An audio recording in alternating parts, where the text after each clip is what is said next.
जब सबकी आ रहे तो एक गरीब की भी आए। क्यों गरीब हो? काम करो, मेहनत करो, सब कुछ कर रहे हैं। तो बच्चे आगे सियाने हैं, बच्चे आ गए तो पहले घर नहीं बनवा पा रही थी, पहले बच्चे पैदा कर लिए, बच्चे पैदा कर लिए और क्या? और किसी के ऊपर अगर हालात मुसीबत आ जाए वो कौन देखेगा? कोई नहीं देखेगा। तो मुसीबत मैंने तो नहीं साहब, आप नहीं वो बात आपकी, अरे भाई देख तो लिया आप। नहीं वो बात तो आपकी सही है। फिलहाल में तो किसी पीछे पड़ के तुम लोग रह जाओ, तुम समझो जब जितनी लिस्ट हुआ चाहिए उतने तो नाम अब आएंगे। 6 महीना तुम तो देख रहे, 5 दाल देख रहे, लिखते हैं 17 दाम, मजदूरी करो, सबको काम देंगे। 17 दाम हम कराची का सर। मजदूरी करो, क्यों नहीं करे? मुसीबत हो वो भी करना। चलो देंगे ना देगा, कल से काम लगाए नरेगा, करो मजदूरी, करेंगे करो काम। जब ऐसे मुसीबत काटे तो वो भी काट लेंगे। हाँ तो काट लोगी, फिर यहाँ क्यों चली आई हो? फिर अमीरों की बन रही है, अमीरों की ही बनवाएंगे, जाओ कर अपने। हद हो गई एकदम। ये क्रिया थी या प्रतिक्रिया थी, ये भी हमें पता होना चाहिए, लेकिन फिर भी हम बात कर लेंगे, स्पष्टीकरण दे के मांग लेंगे। जब वो वहाँ जांच कर रहे हैं, बार बार उन पर प्रेशर बना रहे हैं, ये करो, फिर उनको कह रहे हैं आप तो अमीरों को दे रहे हैं, अमीरों को दे रहे हैं, तब उन्होंने गुस्से में बोला। यदि उन्होंने सीधे बोल दिया होता कि हम अमीरों को दे रहे हैं तब तो गलत था, लेकिन आप इस वीडियो को सुनिए अच्छे से। मैंने नमस्कार, मैं हूं अनिल वर्मा शेखर। बिग बुलेटिन में आप सबका स्वागत है। आज भारतीय जनता पार्टी का पक्ष रखेंगे पार्टी के वरिष्ठ नेता डॉक्टर प्रभात अवस्थी और पार्टी के जिला महामंत्री भाजपा के गुरुचरण आजाद और पूर्व मीडिया प्रभारी दिलीप भारद्वाज आज भी जुड़े हम सबके साथ में पहली बार। कांग्रेस से विवेक नारायण मिश्रा जी पीसीसी के सदस्य हैं कन्नौज से, कांग्रेस का पक्ष रखेंगे। और समाजवादी पार्टी से पार्टी के वरिष्ठ नेता अनिल गंगवार और अनिल मिश्रा, ये बड़ा पैनल आज की डिबेट के लिए जुड़ा है। अभी 2 दिन पहले कमालगंज में एक वीडियो वायरल हुआ है। वहाँ के जो अधिकारी हैं राजेश बघेल, वो किसी गांव में, एक गांव में जो प्रधानमंत्री आवास है उनको लेकर के सर्वे करने गए थे। तो कुछ और दूसरे लोग जो जरूरतमंद थे उन्होंने आकर के उन्हें घेर लिया, उनसे बात करनी चाहिए, अपनी बात करनी चाहिए। तो कुछ तीखी नोक-झोंक भी हुई और नोक-झोंक बढ़ते बढ़ते इस स्तर पर पहुंच गई कि जो वीडियो साहब थे उन्हें बहुत गुस्सा आ गया और गुस्सा आया एक महिला के ऊपर। आमतौर पर एक बड़े अधिकारी, और बता दें आपको कि जो वीडियो साहब हैं उनके पास जिले के दिव्यांग जन कल्याण अधिकारी का भी चार्ज है। वो एक्चुअली इनकी पोस्टिंग दिव्यांग जन कल्याण अधिकारी, विकलांग कल्याण अधिकारी जिसे कहते थे, उस पर ही पोस्टिंग है और खंड विकास अधिकारी का उनके पास चार्ज है। उन्हें बहुत गुस्सा आ गया और एक महिला के साथ उनकी बातचीत जो हुई उसका वीडियो वायरल हुआ। और तो वो जो वीडियो वायरल हुआ है उसमें वो ये कहते महिला से सुनाई पड़ रहे हैं कि पहले बच्चा पैदा कर लिए और घर नहीं बन पा रही है। और उसके बाद में जब उस महिला ने ये तर्क दिए कि जो धनवान लोग हैं, अमीर लोग हैं, उन्हें आवास आवंटित किए जा रहे हैं, तो उन्होंने बड़ा सीना जोड़ी करते हुए कहा कि हाँ देख लेना, उन लोगों के ही आवास बनेंगे। इसको वहाँ जो लोग भीड़ में थे वहाँ किसी ने रिकॉर्ड कर लिया और उसके बाद में इसे वायरल कर दिया। तो आम तौर पर और ख़ास तौर से इस समय जब मिशन शक्ति का पूरा अभियान चल रहा है, करोड़ों रुपए खर्च किए जा रहे हैं, रोज कार्यक्रम हो रहे हैं, लोगों को सिखाया जा रहा है, लेकिन अधिकारी नहीं सीख रहे हैं। कुल मिलाकर के आज की इस डिबेट का केंद्र बिंदु यही है कि करोड़ों रुपए खर्च करने का मतलब यही है कि केवल निबंध प्रतियोगिताएं करा दी जाएंगे, वाद विवाद प्रतियोगिताएं हो जाए, चित्रकला प्रतियोगिताएं हो जाए, तो उस सब का मतलब क्या कि अगर समाज की महिलाओं के प्रति धारणा न बदल पाए और ऐसा गुस्सा किस काम का जिसमें मुंह से अर्थ का अनर्थ निकल जाए, शब्द ऐसे निकल जाए जो कहीं ना कहीं पीड़ा पहुंचाने वाले हों। अनिल मिश्रा जी, क्या लग रहा है कि वीडियो साहब कुछ शासन की मंशा के अनुरूप काम नहीं कर रहे हैं? क्या लग रहा है कि जो शासन की जो मंशा है, शासन की जो नीतियां हैं, उससे हट करके उनका कोई व्यक्तिगत रोष है, या जो महिला थी उसका गुस्सा वाजिब है कि जो प्रधानमंत्री आवास है वो पात्रों को ना मिल करके अपात्रों को मिल रहे हैं, इसलिए उसकी गुस्सा रही होगी? ऐसा लग रहा है, जो बातचीत से लग रहा है, बातचीत में महिला की आवाज भी सुनाई पड़ रही है, तो ऐसा लग यही रहा है कि उस महिला और उसके साथ कुछ और लोग भी हैं जिनको गुस्सा इस बात को लेकर के है कि जो आवास आवंटित किए गए हैं उस गांव में, उसमें अपात्रों को मकान मिले हैं, आवास मिले हैं, पात्रों को पात्र उससे वंचित रहे हैं, और इसी को लेकर के गुस्सा लग रही है। अनिल मिश्रा जी, क्या लग रहा पूरी बातचीत को सुन करके, और कैसे माना जाए कि मिशन शक्ति सही दिशा में जा रहा है? शेखर जी, मैं तो उम्मीद ये कर रहा था कि इसके ऊपर प्रतिक्रिया मुझे देनी पड़ेगी। भारतीय जनता पार्टी का शासन है, भारतीय जनता पार्टी का अधिकारी है, भारतीय जनता पार्टी के शासन में भारतीय जनता पार्टी के अधिकारी के सामने हिंदुस्तान की जनता का प्रतीक और महिला शक्ति की प्रतीक एक महिला है। तो मैं अपने को ये सोच रहा था कि पहले तो हमारे सम्मानित भारतीय जनता पार्टी के साथियों की प्रतिक्रिया आती, ये इससे सहमत हैं कि नहीं है, कितनी असहमति है इनकी, या कितनी सहमति पर्दे के पीछे से है या पर्दे के सामने से है। लेकिन चलिए, अब जब प्रतिक्रिया की बात आ रही है तो साफ तौर के ऊपर जो जिस तरीके की बात सामने आई है वीडियो में और उसमें, तो ये सोचें कि एक तरफ जहां नारा भारतीय जनता पार्टी देती है सबका साथ सबका विकास, और ये कैसा साथ है, ये कैसा विकास है कि यत्र नारेस्तु पूज्यन्ते तत्र न बनते देवता, और खुलेआम जो है अपने कहीं से चैलेंज हो रहा हो, प्रशासनिक स्तर पे चैलेंज किया जा रहा हो, भ्रष्टाचार जो है खत्म करने का दावा हुआ करता था, लाल फीता शाही को हम इसमें अपने नियंत्रण में रख करके भ्रष्टाचार नहीं होने देंगे, लाल फीता शाही का जो खुला उग्र स्वरूप जो है, रुद्र स्वरूप है, वो सामने आ रहा है। कितनी चीजें आ रही हैं, और फिर शासन की नीति के खिलाफ खुलेआम जो है उन निर्देशों की धज्जियां उड़ाने के बाद भी अगर कहीं से प्रतिक्रिया जो है समर्थन की आती है, तो हम तो यही कहेंगे कि साहब क्या कहना है आपकी सोच का और उसका। जहां पे शासन की नीति है कि हम गरीब और कमजोर वर्ग को जो है उसके उत्थान की बात करेंगे, और संभवतः ये हर एक शासन की नीति हुआ करती है, और वहां पे खुलेआम अगर ये एक कन्फेशन है, एक स्वीकारोक्ति है, अथवा ये धमकी है, अथवा ये दावा है कि हम तो जो है वो अपने आने वाले वक्त में केवल अमीरों को ही आवास आवंटित करेंगे, तो प्रतिक्रिया भारतीय जनता पार्टी के साथियों की आनी चाहिए कि क्या कोई नया आदेश जो है माननीय योगी जी का अथवा मोदी जी का रातों रात आ गया हो और उनको मिल गया हो कि भाई तुम्हें जो है केवल आवास आवंटित करने, तो ये तो इनको जवाब देना है। और अगर ये जवाब नहीं दे पाते हैं, अगर अपनी प्रतिक्रिया नहीं व्यक्त कर पाते हैं, इसी तरीके से लाल फीताशाही शासन के अपने जो है अपरोक्ष रूप से समर्थन के बाद अगर कार्य करती रहेगी, तो आने वाले वक्त में जनता आपको जवाब देने की बात करेगी।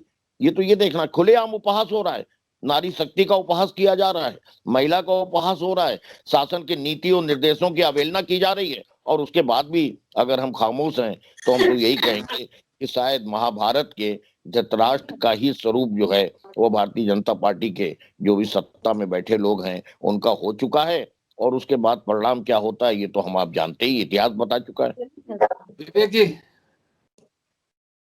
शेखर जी, जो आज का आपने विषय रखा है, जो आपने कमालगंज का, ये बहुत ही मौजूद है और कमजोर वर्ग के सरोकारों से जुड़ा हुआ है, और ये कमालगंज केवल एक सैंपल है, एक प्रतीक रूप में है। ये के हर ब्लॉक में हो रहा है, हर न्याय पंचायत में, आप किसी भी ग्राम सभा में चले जाइए, वहां पे पात्रों को लाभ मिल रहा है, चाहे वो आवास की बात हो, चाहे राशन कार्ड की बात हो, या किसी भी ग्राम सभा में आप चले जाइए। पूरे उत्तर प्रदेश का ये सीन है। कमालगंज का आपने सैंपल रखे, बहुत हमें लगता है कि अगर इसी आपके डिबेट्स के माध्यम से ही उस पीड़िता को न्याय मिल जाए तो हमारी सबकी डिबेट और चर्चा सार्थक हुई। ये वीडियो से कई संदेश हमें मिल रहे हैं। ये जो वीडियो है, इसमें जिस तरह से अधिकारी वीडियो साहब हमारे महिला से बात कर रहे हैं, वो तो बिल्कुल अनुचित है, और एक महिला से कर रहे हैं तो इसकी गंभीरता और बढ़ जाती है। इसका पक्ष है पीड़ित पक्ष महिला, जिससे मालूम होता है कि मैं महिलाओं की और जो पात्र हैं किसी योजना के, उनकी क्या स्थिति है। तीसरी चीज आपने देखा होगा, पीछे से पुरुष बोल रहा है, तो 6 महीने से 5 साल से देख रहे हैं कि नाम जाता है, नाम कट जाता है। ये वर्तमान शासन। उसके बाद आपने देखा होगा किस तरह वीडियो साहब जो वीडियो बना रहा है उसको धमकी। ये भी एक शासन का आईना है कि जिस तरीके से पत्रकारों को किया जा रहा है, परेशान किया जा रहा है, सच बोलने वाले को परेशान किया जा रहा है, बनाना गुनाह हो गया। आप देखिए उस अधिकारी के अंदर कोई भी ये डर नहीं था, और देखा कि हम रहे हैं, हम एक अपनी से बाहर जाके बात कर रहे हैं, और फिर भी वो उसको धमका रहा है। देखिए राम राज्य की जो बात भाजपा करती है, आप जरा गौर करके देखिए कि राम राज्य में जो इनके आए हैं, उन्होंने एक धोबी के कहने से अपनी पत्नी का परित्याग किया, और उस राम राज्य में शासन के किस तरह के व्यवहार करते थे, उनको मालूम था कि हमारा राजा कैसा है। इसलिए के प्रति और अपनी जनता के प्रति मानवीय रहता था, इसलिए उसका राम राज्य कहा जाता उसको है। आज वीडियो बता रहा है कि भाजपा की कथनी और करनी है, राम को केवल इन्होंने सत्ता के लिए इस्तेमाल किया। शेखर भाई, तो आज आवास की आपने बात की है, और मैं भी गांव से कहता हूँ, तो ये पीड़ा है उस महिला की, वो जायज है, क्योंकि ये जो गरीब होता है ये प्रधान द्वारा होता है। और मैं आपको जानकारी दे दूं कि 20,000 रुपए का रेट चल रहा है एक आवास का। प्रधान उसको ही इलाट करेगा जो 20,000 रुपए जमा कर देगा, तो उससे ये गरीब और अमीर वाली सीमा जो है वो समाप्त हो जाती है 20,000 रुपए देकर। और जहां तक आज के इस वीडियो की बात है बघेल साहब की, बघेल साहब को मैं व्यक्तिगत रूप से भी जानता हूं। बघेल साहब समाज कल्याण में बड़े बड़े मेहनती आदमी हैं, और लोगों को संतुष्ट मैंने देखा करते हुए। यहाँ पर क्या बात रही, किस तरफ से कहाँ गलती रही, और क्यों क्रोध आ गया, क्यों इस प्रकार की भाषा बोली, ये मैं नहीं कह सकता हूं। लेकिन जो उन्होंने बच्चे वाली बात कही कि ये बात उन्हें नहीं कहनी चाहिए। लेकिन इस सरकार में भ्रष्टाचार जो है वो अपनी तरह से निरंकुश है। इसकी वजह से जो वास्तव में पात्र है उसको आवास नहीं मिल पा रहे हैं।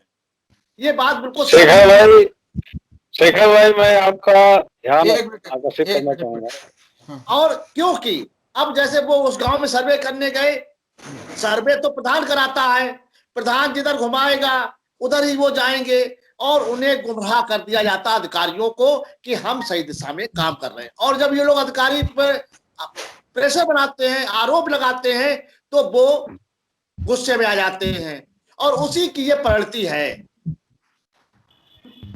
ठीक, गुरचरण आजाद जी, फतेहुल्लापुर का मामला आपके पड़ोस का, गुरचरण आजाद जी मैडम। हाँ बोलिए।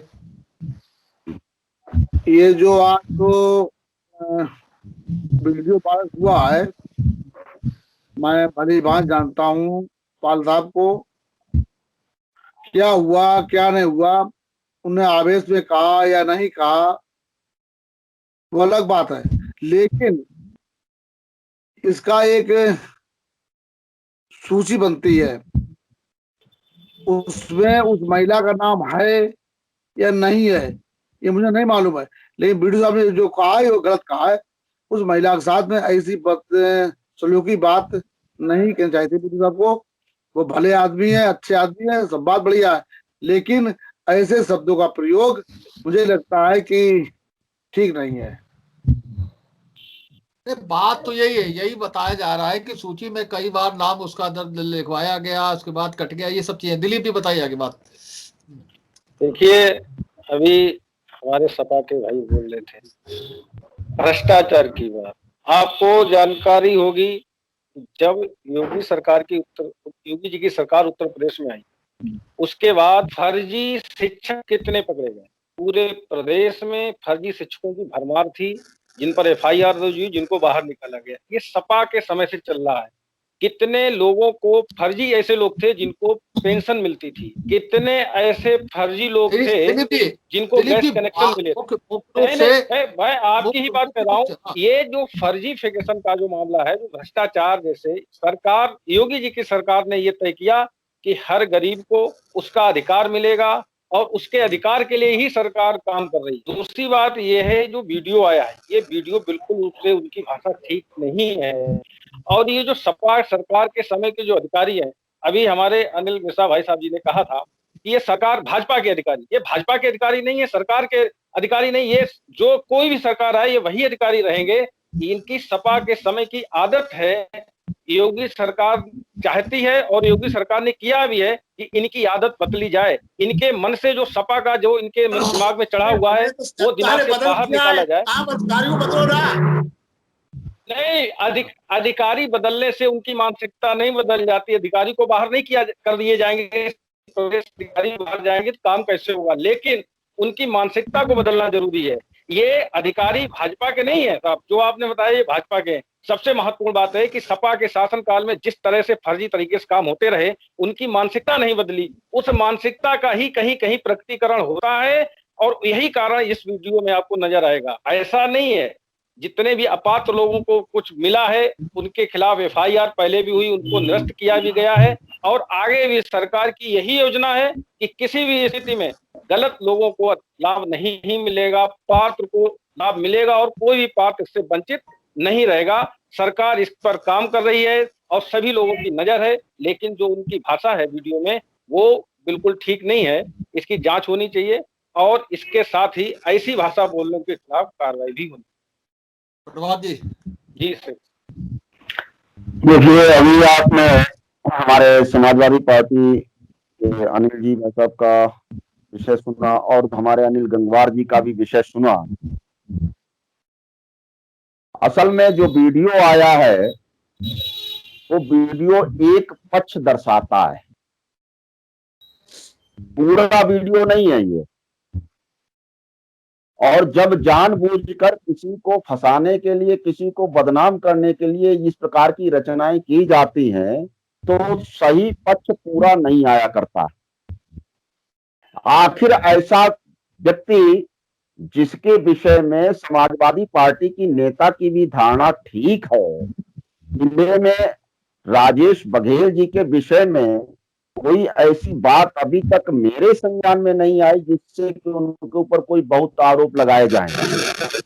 और वो व्यक्ति इतना उत्तेजित हो गया, तो उत्तेजित होने के पीछे के कारण क्या है, वो वीडियोस कहाँ हैं? आखिर किसी भी विषय पर आधी अधूरी चीज को प्रकाशित करके किसी को दोषी मान लिया जाए, ऐसा नहीं हो सकता। इसके पीछे निश्चित रूप से, क्योंकि वो उस गांव में जांच करने गए थे और उसमें और भी मजरे लगते हैं, वहां पर जांच करने गए थे, ये इंटेंशनली 2 जगह 3 जगह घेर करके, गाड़ी घेर करके उनको परेशान करना या इस तरीके का वातावरण तैयार कर देना कि व्यक्ति एक्साइटमेंट में कोई कहे और उत्तेजना में या इस प्रकार की परिस्थिति में अगर कोई शब्द निकले हैं तो ये शब्द व्यक्ति की उत्तेजना के कारण है, भावना के कारण नहीं है, जो जिस प्रकार का ये वीडियो में आरोप लगाया गया है। जहां आवाज बात है तो आवास की एक सूची बनती है, उसमें किसी प्रकार के अपात्र अपात्र की परिवर्तन की गुंजाइश नहीं होती है। जिसको मिल जाता है उसके बाद ही दूसरे को मिलता है, और फिर भी अगर ग्राम सभा में किसी प्रकार से अपात्र लोगों को चयन हुए हैं तो उनके चयन भी हुए हैं और नियुक्ति भी हो रही है। ये राजेश बघेल के विषय में तो इस प्रकार का वीडियो वायरल हुआ, एक वीडियो का एक छोटा सा भाग है। दूसरी बात मैं कहूंगा, मैं मानता हूँ इसकी जो व्यवस्था है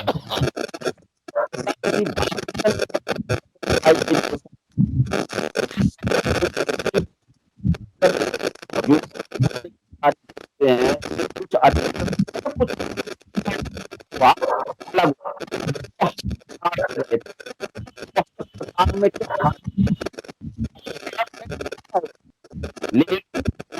ठीक है, चलिए। हाँ अनिल जी, अनिल मिश्रा जी, आप बताइए। भाई साहब, कई चीजें सामने आई, प्रभात भाई कह चुके हो तो उसके बाद में मैं आ जाऊं। कई चीजें सामने आई, ठीक बात है। बघेल जी के बारे में जो राय है आप सबकी की वो संतुलित और मैं समझता हूँ वही राय सबकी है। बात यहाँ पे नहीं है, अब बात तो यहाँ पे आ गई है कि बात वहाँ राजेश बघेल जी के व्यक्तिगत व्यक्तित्व की बात नहीं है। और राजेश बघेल जी के व्यक्तिगत व्यक्तित्व की इस वक्त चर्चा होगी, जो है बाकायदा पूरे एक कैरेक्टर एनालिसिस बंद होगा। सुनिए प्रभात जी, अभी अब मेरी बात सुनिए। अब मैं जो कह रहा हूँ, आप दोनों हमारे सम्मानित साथियों में भाई दिलीप भारद्वाज और आप दोनों की राय एक नहीं है, अलग अलग हो गई है। आपने जो राय व्यक्त की है, दिलीप भारद्वाज जी ने साफ कह दिया कि भाई ये समाजवादी पार्टी की सरकार के वक्त के अधिकारी हैं और वो इनकी आदत नहीं गई है। एक तरफ आप कहते हो कि अधिकारी अच्छे हैं, दूसरी तरफ आप कहते हो कि तो भाई समाजवादी पार्टी के अधिकारी की बात को छोड़ो। हम तो ये कह रहे हैं कि ये जनता जो है, ये समाजवादी पार्टी की सरकार के वक्त की भी जनता है और ये जनता आज भी जनता है। प्रश्न ये है कि जनता को कष्ट हो रहा है कि नहीं, तकलीफ हो रही है कि नहीं। और फिर हम एक बात और कहेंगे, जितना कड़वा थू मीठा मीठा खा। तो समाजवादी पार्टी की सरकार के बाद की सरकार तो आप भी हो, आप भी तो हमारे उत्तराधिकारी हो। इसका मतलब आप जितनी उपलब्धियां आज की तारीख में लोगे वो भी तो समाजवादी पार्टी की सरकार से कहीं प्रेरणा है। और अगर समाजवादी पार्टी की सरकार ने गलती की और उसको जनता ने एक अपना फैसला सुनाया, हमने सर झुका करके उस फैसले को कबूल किया, तो आप ये देखो कि आज आप सत्ता में बैठे हो, आम जनता के हितों की कितनी रक्षा आप कर रहे हो, क्या अंतर हो जाएगा। लेकिन एक प्रतीक है ये, खाली एक महिला। अब दूसरी बात करें कि चाहे कुछ प्रतीक उठा लीजिए, उस्मान को उठा लीजिए, उठा लीजिए, कहीं पे आप बात करने की बात कर लीजिए। क्या आपको अपनी जगह पे नहीं लगता कि जहाँ पे जो है बाकायदा बल का प्रयोग हो रहा है, बाकायदा आवाज नहीं सुनी जा रही है, और मैं जो आवाज उठा रहा हूँ कल जो है वो मेरे खिलाफ भी एक फतवा जारी हो जाएगा कि मैं राष्ट्रद्रोही हूँ, मैं देशभक्त नहीं हूँ। तो अब तो देशभक्त होने की परिभाषाएं तक बदल गई हैं। मैं राम विरोधी हूँ, मैं जो मंदिर का समर्थक नहीं हूँ। भाई मेरे शासन चलाओ, ये सब चीजें भावनाओं में और उनके ज्वार में जनता को जिस तरीके से इस वक्त के ऊपर पीसा जा रहा है। आप महंगाई की बात करो ना, आप बताओ कि सिलेंडर क्यों महंगा होता चला जा रहा है, आप बताओ कि पेट्रोल क्यों महंगा होता चला जा रहा है, आप बताओ कि अडानी अंबानी जो है पूरे हिंदुस्तान में खाली दो व्यक्ति जो है अपने निकल करके आ रहे हैं, अमीर से अमीर होते चले जा रहे हैं। आप बताओ कि किसान चिंतित क्यों है, किसान परेशान क्यों है। इनके ऊपर आकर के बहस की बात करिए। राजेश बघेल जी व्यक्तिगत रूप से अच्छे आदमी हैं, ठीक है, बिल्कुल बात है, अच्छे आदमी है। वो महिला जो है उसको उसका अधिकार अब आप दिलाने के लिए क्या कर रहे हो? क्या आप उसको उसका अधिकार दिलाने की बात करोगे? और जहां तक बात आती है लाल फीता शाही की और नियम की, कायदे की, कानून की, क्या अगर उस महिला का नाम लिस्ट में नहीं है तो वो महिला अगर अधिकारी है और उसका नाम, लिस्ट कैसे बनती है? लिस्ट गांव प्रधान जो है वो उन्होंने बना रखी, कब का सर्वे हुआ था लिस्ट बनेगा, और उसके बाद से आज तक वही लिस्ट है। इसी लिस्ट में पाया गया है कि जिनके के पास में बंदूकें हैं, जिनके के पास में ट्रैक्टर है, जो साधन संपन्न है, उनके नाम जो है वो अपने गरीबी रेखा से नीचे की सूची में जुड़े हुए हैं और गरीब का नाम नहीं जुड़ा है। मुझे ये बताइए, आज की तारीख में वादा करिए चलिए, बाकी सब बहस छोड़िए। वो महिला, उसका नाम अगर आज की तारीख में जो सूची में नहीं आता है तो क्या वो गरीब नहीं रहेगी? अगर लेखपाल किसी का नाम काट देता है कि ये मर गया, तो क्या वो जिंदा नहीं रहेगा? क्या वो अपना हक नहीं मांगेगा? उसका हक दिलाने की बात क्या हो रही है? आज इसकी लड़ाई समाजवादी पार्टी आपके सामने लड़ने की बात कर रही है। हम कह रहे हैं कि उस महिला को उसका हक दिलाने की बात करिए, बाकी बातें छोड़िए। उसका हक कैसे उसको मिलेगा? कैसे उसको एक छत मिलेगी? कैसे उसको रहने की बात हो? अगर सुनो, अगर वो महिला पात्र है, अगर वो महिला पात्र है या जो भी पात्र है, उसका उसे हक भी मिलेगा और उसके लिए पूरी पार्टी और जो अधिकारी हमारे हैं, वो अधिकारी भी उसके पक्ष में काम करते हैं। इसलिए कि कभी कभी क्या होता है कि अरे चिरंजीव जी, मेरी आवाज सुन रहे हो? सुन रहा हूँ। 30,000 रुपए जो है प्रधान को दिला करके महिला को मिल जाएगा। आपका ध्यान मैं आकर्षित कराना चाहता हूँ। भाई साहब कह रहे थे कि सपा की सरकार के अधिकारी हैं। देखिए, सरकार की नीतियों पर अधिकारी चलता है, अधिकारी किसी का नहीं होता है। अधिकारी को जैसे ही सरकार बनती है उसका हो जाता है, उसकी जो नीति होती है। आपको ये जानकारी होनी चाहिए कि सपा की नीति आज तक चल रही है। सपा की सरकार आने के तुरंत बाद आपको नहीं तरीके आप तथ्यात्मक बात पे सुनिए। 4 साल हो गए जब योगी जी तरीके बदल जाते हैं। सपा की सरकार में तरीका नहीं होता था। दूसरे प्रदेश से आप किसी को लेकर के आए, सरकार का मैं तरीका बता रहा हूँ। सपा की सरकार में अभी होता था कि पुलिस जहाँ जाएगी वहाँ ठोकेगी। सपा की सरकार में नहीं होता था। सपा सरकार में क्या होता था उसका बखान करने की आवश्यकता नहीं है। ये बात सही है। हमारी कुछ कमियां थी तो जनता ने हटा दिया। प्रभातभाई की बात का हम समर्थन करते हैं, लेकिन जो आपकी नीतियां हैं वो लागू होनी चाहिए हर गरीब के। बिल्कुल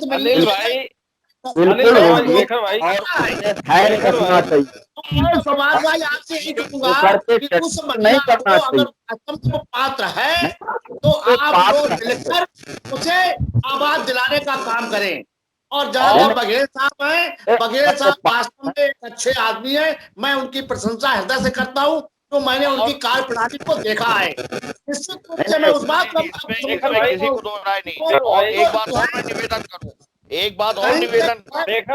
शेखर भाई मेरी बात, एक बात और निवेदन कर दो। ध्यान एक तरफ, आपकी तरफ एक बात ध्यान, आपका ध्यान एक बात पूरा करना चाह रहा हूँ।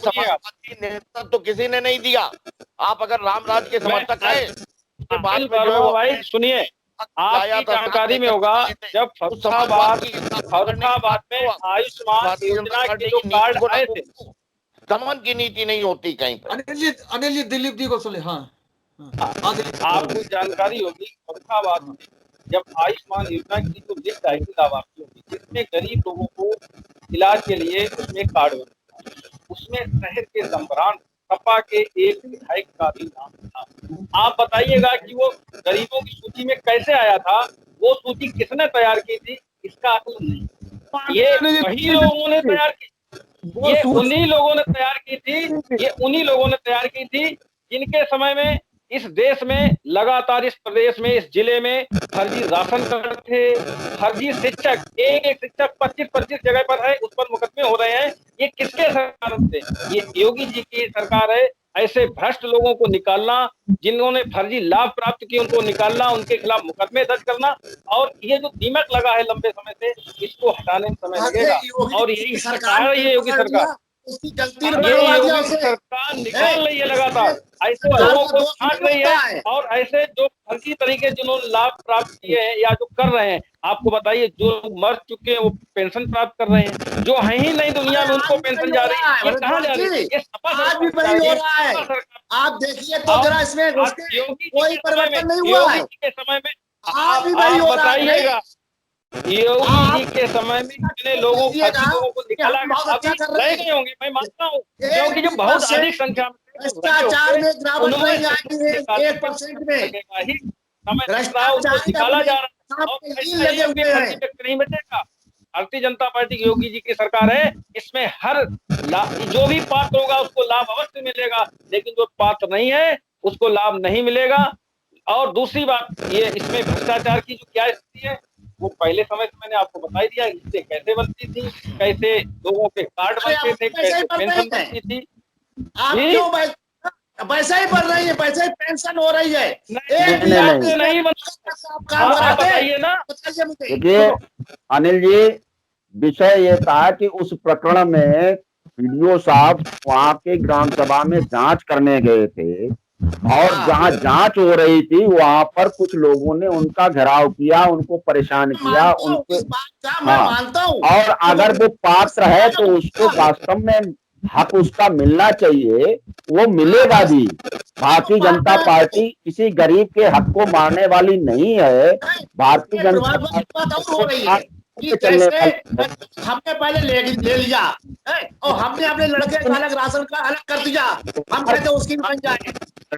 ये भी दिक्कत है कि एक परिवार में एक को मिल गया तो वो जो है लड़के को चाहता है, दूसरे लड़के को चाहता है, और वो पैसे के ऊपर, ये बात मैं आपको बता रहा हूँ कि पैसे के बल पर ये लाभ प्रधान से ले लेते हैं, और प्रधान वही वोट की राजनीति होती है, ये मेरे गुट का है या नहीं है, ये मुझे वोट देगा या नहीं देगा। कोई दोहराय नहीं है, लेकिन इसके लिए अधिकारी दोषी है, इसके लिए वहाँ की नहीं अधिकारी मेरे साहब ने गुस्से में क्या कहा, उनके साथ क्या व्यवहार लोगों ने किया वो अलग मैटर है। नहीं अधिकारी के प्रभात जी, अधिकारी अधिकारी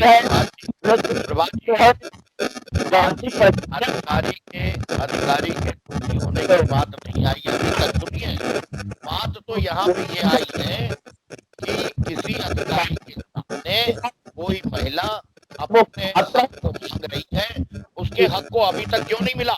अगर उसके हक को अगर उसका हक उसको मिल गया होता तो ये नौबत नहीं आती। ये आज कहा जा सकता कि वो पात्र है या नहीं है, क्योंकि विवेक जी बोल लीजिए, 1 मिनट खत्म कर रहे थे। विवेक जी 1 मिनट बोल लीजिए, खत्म कर रहे थे। ये बघेल जी की तारीफ का या उसका बात नहीं है, ये तो एक आपका सैंपल है कमालगंज का। ये हर गांव में हो रहा है, पात्रों को नहीं मिल पा रहा है। मेरे भारतीय जनता पार्टी के जो हमारे विद्वान पैनलिस्ट है उनसे अनुरोध है कि जरा वो जमीन पे जाके देखें, ग्राम सभा में जाएं, हर ग्राम सभा में इतना ये अपात्रों को आवास मिल रहे हैं, भ्रष्टाचार चल रहा है। बघेल जी को बताने से बघेल जी से हमारा कोई विद्वेष नहीं है, बघेल जी हमारे जनपद में है, हमारे अधिकारी यहाँ पे है, लेकिन सवाल ये है कि वो अपनी बोली भाषा सही रखे, सही तरीके से बात में। बघेल साहब वहाँ पात्र पात्रों की जांच ही करने गए थे। स्वीकार करिए कि आवास के मामले में भ्रष्टाचार अपने चरम पे चल रहा है। ये अकेले आपके जनपद में नहीं, तो पूरे उत्तर प्रदेश में हो रहा है। आप जिस गांव में आपको शिकायतें मिलेंगी। चलिए, भ्रष्टाचार जस्टिफाई मैं नहीं कर रहा हूँ, लेकिन कितना है परिस्थितियों में अधिकारियों को निष्पक्ष काम करने का अवसर देना चाहिए, हरासमेंट नहीं होना चाहिए, नहीं होना चाहिए, प्रधानी की रजिश में लेकर के किसी अधिकारी को बलि का पता बनाने का षड्यंत्र नहीं करना चाहिए। या तो चलिए, बुलेटिन की आज की चर्चा को यही समाप्त कर रहे हैं। आज की चर्चा में भाग लेने के लिए गुरचरण आजाद जी का, दिलीप भारद्वाज जी का, प्रदीप प्रभात अवस्थी जी का, विवेक जी का, अनिल मिश्रा जी का और अनिल गंगवार जी का बहुत बहुत धन्यवाद। हम सोमवार को फिर मिलेंगे नई डिबेट को लेकर के, एक नई बाइट को लेकर के। शुभ रात्रि। उम्मीद है आपको हमारा ये एपिसोड पसंद आया होगा। आप हमारे चैनल को सब्सक्राइब करिए, इस वीडियो को लाइक करिए और अपने दोस्तों के साथ शेयर करिए। यही निवेदन आपसे है।